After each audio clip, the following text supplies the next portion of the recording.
konsep aul dan rod. Menurut Muhammad Ali As-Sabuni yang dialih bahasakan oleh Zaini Dahlan, aul adalah lebih besarnya jumlah bagian yang harus dibagikan kepada ahli waris dan lebih kecilnya harta waris yang akan dibagikan dalam perhitungan. Menurut Ahmad Abdul Jawas mendefinisikan aul adalah bagian ahli waris berkurang karena bertambahnya asal masalah. Dalam sistem pembagian warisan Islam, ada kondisi tertentu di mana jumlah bagian waris yang telah ditetapkan dalam Al-Quran dan Hadis bisa melebihi kurang dari seluruh bagian harta yang tersedia. Untuk mengatasi kondisi tersebut, ulama ilmu faraid memperkenalkan dua metode utama, yaitu aul dan rod. Aul dan rod. Yang pertama yaitu metode aul. Aul berarti penambahan. Dalam konteks warisan, metode ini digunakan ketika total bagian ahli waris yang ditentukan melebihi satu dari harta warisan. Hal ini terjadi karena bagian-bagian waris seperti 1/2, 1/4, 1/6, dan lain sebagainya. Jika dijumlahkan bisa melebihi batas maksimal. Agar tetap adil dan harta tidak melebihi batas, setiap bagian dikurangi secara proporsionalnya. Contohnya dari 24 menjadi 27. Yang kedua yaitu metode rod. Rod berarti pengembalian. Metode ini dipakai jika setelah harta dibagikan kepada ahli waris yang memiliki bagian tertentu yang disebut dengan ashabul furuj, masih ada sisa tersebut dikembalikan atau dibagikan kembali kepada ahli waris yang telah menerima bagian sebelumnya sesuai dengan proporsinya. Namun rod tidak diberikan kepada suami atau istri karena mereka bukan penerima rod menurut mayoritas ulama. Contohnya, jika hanya ada seorang anak perempuan yang mendapatkan 1/2, maka sisanya 1/2 dikembalikan kepadanya sehingga ia memperoleh seluruh warisan. Pembahasan selanjutnya yaitu dasar hukum aul dan rod. Dasar hukum aul yaitu yang pertama, metode aul pertama kali ditetapkan oleh Khalifah Umar bin Khattab ketika dihadapkan pada kasus di mana total bagian ahli waris melebihi satu. Salah satu kasus terkenal adalah warisan dari seseorang yang meninggalkan istri yang mendapatkan 1/8, dua anak perempuan mendapatkan 2/3, dan ibu mendapatkan 1/6. Jika dijumlahkan bagian-bagian tersebut menjadi 1/8 ditambah 2/3 ditambah 1/6 ditambah 1/8 lagi. Dalam kasus ini, Umar bin Khattab tidak mengurangi hak siapapun secara mutlak, melainkan membagi semua bagian berdasarkan penyebut yang baru menjadi 24 menjadi 27, sehingga semuanya mendapatkan bagian secara adil walaupun lebih kecil dari bagian aslinya. Para ulama kemudian menyepakati metode ini sebagai bentuk penyelesaian yang sah menurut syariat. Kedua yaitu dasar hukum rod. Metode rod didasarkan pada kaidah fikih bahwa tidak boleh ada harta warisan yang tersisa tanpa penerima yang sah. Jika ahli waris yang tersisa tidak mampu menghabiskan seluruh harta karena bagian mereka kurang dari satu, maka sisa harta tersebut dikembalikan kepada mereka sesuai dengan proporsinya. Metode ini tidak diberikan kepada suami atau istri karena mereka tidak dianggap berhak menerima sisa atau rod. Menurut jumhur ulama, contohnya adalah seorang wanita meninggal dan hanya meninggalkan seorang anak perempuan yang secara mendapatkan 1/2, maka sisa dari 1/2 lainnya dikembalikan kepadanya menjadikan mendapat seluruh harta meskipun tidak disebut secara eksplisit dalam Al-Quran. Metode ini diambil dari prinsip atau tidak boleh ada hak yang hilang atau keadilan dalam hukum Islam. Pembahasan selanjutnya yaitu implikasi praktik di masyarakat. Penerapan metode aul dan rod dalam pembagian warisan memiliki implikasi yang sangat penting dalam kehidupan masyarakat muslim. Meskipun metode ini telah lama dikenal dalam ilmu faraid, kenyataannya masih banyak masyarakat yang belum memahami atau bahkan belum pernah mendengar konsep ini. Hal ini seringkali menjadi penyebab kesalahan dalam pembagian warisan yang dapat menimbulkan perselisihan di antara ahli waris. Contoh implikasinya dalam masyarakat yaitu kurangnya pengetahuan masyarakat, kesalahan pembagian bisa menjadi dosa waris, pentingnya peran ulama dan praktik hukum Islam. Di sini kita akan membahas tentang kasus aul rod. Yang pertama, metode aul digunakan ketika jumlah bagian ahli waris yang disebut dalam nas memiliki total keseluruhan warisan atau lebih dari satu.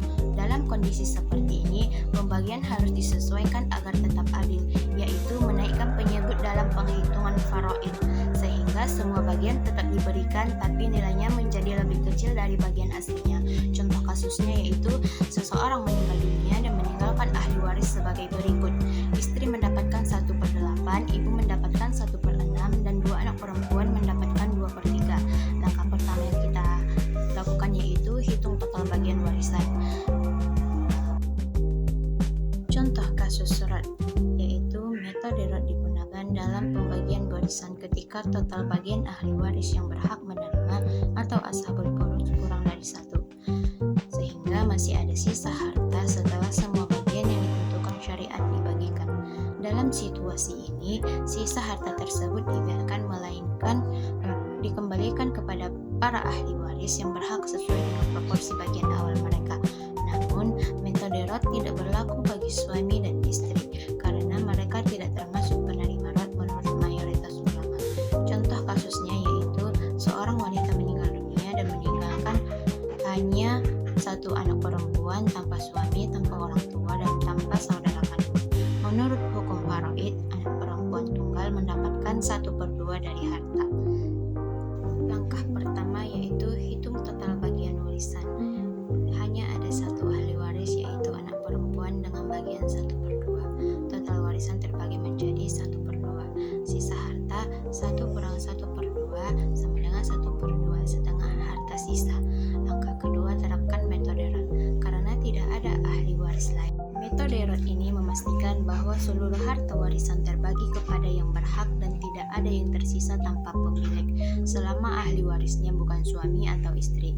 Ini mencerminkan prinsip keadilan dan ketuntasan dalam hukum warisan Islam. Pembahasan selanjutnya yaitu keadilan dalam penerapan aul dan rot. Salah satu tujuan utama dari sistem warisan dalam Islam adalah menegakkan keadilan dalam distribusi harta peninggalan dalam situasi tertentu di mana pembagian warisan tidak dapat diselesaikan secara sempurna dengan bagian-bagian dasar yaitu ashabul furud, maka metode aul dan rot hadir sebagai solusi untuk tetap menjaga keseimbangan dan keadilan tersebut. Yang pertama yaitu aul sebagai bentuk keadilan proporsional. Ketika total bagian warisan melebihi 1, metode aul mengatur agar semua ahli waris tetap mendapatkan bagiannya, meski dalam jumlah yang dikurangi secara proporsional. Hal ini menjaga agar tidak ada satupun yang kehilangan haknya sepenuhnya, dan setiap orang yang tetap mendapatkan bagian sesuai posisi mereka dalam struktur ahli waris. Ini menunjukkan keadilan dalam Islam yang tidak mutlak kaku namun fleksibel menyesuaikan realita. Yang kedua yaitu rot sebagai pelindung hak waris. Sebaliknya, dalam kasus rot ketika masih terdapat sisa harta yang tidak terbagi, sistem ini mencegah agar tidak ada harta yang tidak dimiliki pemilik dengan membagikan kembali sisa harta kepada ahli waris utama yang berhak kecuali suami atau istri. Islam memastikan bahwa semua harta digunakan secara sah dan tidak menjadi sia-sia. Ini memperlihatkan prinsip ia agar tetap tidak ada boleh kerugian dan saling merugikan dalam syariat. Yang ketiga yaitu prinsip kesetaraan dan kemaslahatan. Penerapan kedua metode ini menunjukkan bahwa sistem warisan Islam bersifat adaptif namun tetap berpijak pada prinsip keadilan dan kemaslahatan. Tujuannya bukan sekadar membagi harta secara matematis, tetapi lebih luas menjaga hak individu, mencegah perselisihan keluarga, dan mengatur aset serta tertib. Kesimpulannya adalah pembagian warisan dalam Islam adalah sistem yang sangat terstruktur dan adil berdasarkan ketetapan Allah Subhanahu wa taala dan dalam Al-Qur'an dan penjelasan lebih lanjut melalui hadis secara istihad para ulama. Namun dalam praktiknya sering terjadi kondisi di mana jumlah bagian ahli waris tidak sesuai dengan total harta warisan. Dalam situasi ini, metode aul dan rot menjadi solusi terpenting. Metode aul digunakan ketika jumlah bagian waris melebihi 1 dengan cara mengurangi semua bagian secara proporsional agar tetap dapat dibagikan secara adil.